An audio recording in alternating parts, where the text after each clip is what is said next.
All right, it's gear time. Gear time with Sarah.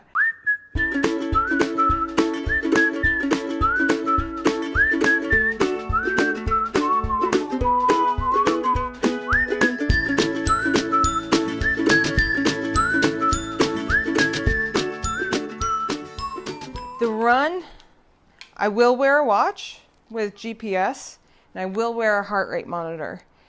I don't look at my pace that much, but I will kind of check in probably the first 5K to make sure I'm not going out too hard. What I learned from Kona is if I see that I'm going out too hard, I actually have to respect that and slow down, or else you might blow up and it's really painful. So lesson learned, actually look at it if you have it. Another way I know I'm going out too hard is heart rate. So I don't really, we will look at heart rate data on the bike, but we don't really use it as a metric that helps me, guide my racing. For the run, however, especially in hotter conditions, I will have a heart rate cap. And if I see myself kind of getting closer to that, I will dial it back. So one of the things I learned from Kona last year, I went over my kind of peak heart rate, for the Ironman distance on Palani. You could see exactly when I went and hit Palani, and it just wouldn't come back down. So it was really, really cool to look at the data and realize the impact of that. Because my heart rate was higher, I needed probably more calories, which I didn't take in, and it was just this whole snowball effect. So really what's great about, I have all this data from training.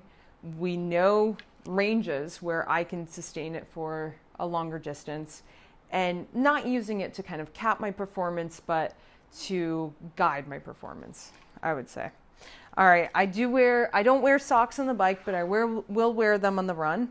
I am racing in the Carbon X, the Hoka One One Carbon X. This is new for me this year. And so this shoe has carbon plate, rocker sole. It's pretty good for Ironman, I think. It's pretty, sizable cushion, which is what Hoka's known for. Not super lightweight, but you don't need a super lightweight shoe for Ironman, I don't think. I like it. It's definitely going to be case-by-case basis. All right, sunglasses.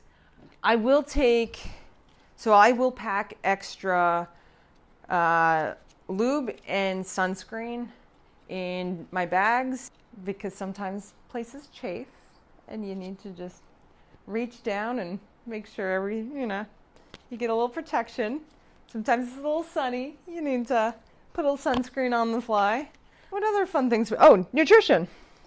So this is something I'm still figuring out. Nutrition, I don't think you're ever going to 100% have one strategy. It's going to be a little flexible. So I will be running noon endurance in my bike. So the front bottle and the hydration unit in the back. Taking in some carbohydrates with your fluids actually helps you absorb water better. So that's it. But it's not high calorie. So for each serving, there's only, how many grams? 16 grams of carbohydrate. So you can't just rely on this. This is more to ensure that you're absorbing the water better. And then I have to take supplemental calories. I like a range of products. So again, caveat, I am sponsored by Noon.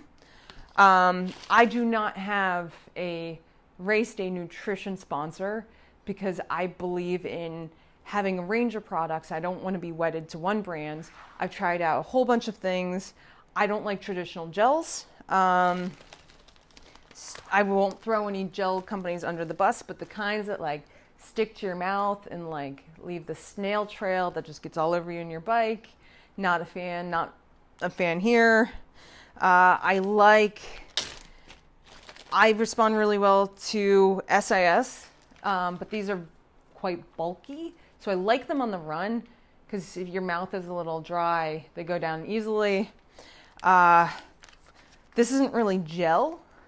it's maple syrup, just pure maple syrup. It's a lot thinner than a gel, but your body absorbs it easily. I know exactly what's in it. They also have one with coffee, and I love coffee. It's not a huge hit of caffeine. It's 27 milligrams. I don't do much caffeine on race day because of potential GI issues, and it's a really long race. I think a lot of people will go too hard on the caffeine, and it affects their performance. So I will have one coffee first thing in the morning. I'll take a little bit of like one caffeinated gel, probably I think like 85, 90K into the bike. Is that right? I have to look at my nutrition plan again. But later into the bike stage, and then maybe one during the marathon. Well, not a gel, but I'll do like a couple Cokes, maybe a Red Bull in the second half of the run. So that's just me. Some people are less sensitive. On the bike, I really like Cliff Blocks, the extra sodium ones. So I don't like to have to think about doing salt tablets or, supplemental salt. It's too fussy. And honestly, like, it's hard to know exactly what you need. So this actually is a good compromise because these have 3 times the amount of sodium. So it's a sizable amount of this. For each serving, it's 150 milligrams of sodium, and I can just put them in my little my little box thing that goes into my frame, and just have them stacked up. And I get to take my little snacks along the way, and it doesn't take up tons of space. I also like chewing. I know some athletes are totally happy consuming all their calories, in gel or fluid format. And I don't know, man, I'm out there for like 9 hours. I want to chew something. I want to feel like I've had something to eat. Just psychologically, it feels better to me. I also have a couple of Martins they're nice and small, so that's good. Not everybody will love how it's almost gelatiny. It slurps out like a slug. So that might be unappealing to some people. I like gelatinous things. So I will do some of the Martins. Again, they're nice and small. Not everybody will like the slurpiness of the solidy. I don't know. I always do some whey protein after a hard session. Momentous is a sponsor. It's chocolate, which is always nice. And they have other flavors, but I like the chocolate. And I think that's pretty much everything. My race bib, which is very important because I need people to cheer for me.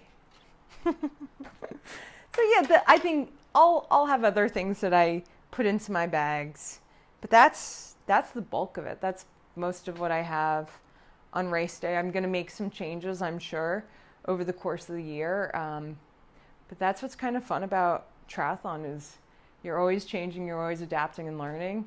And I look forward to learning stuff from this race and applying it to the rest of the year. So thanks for watching.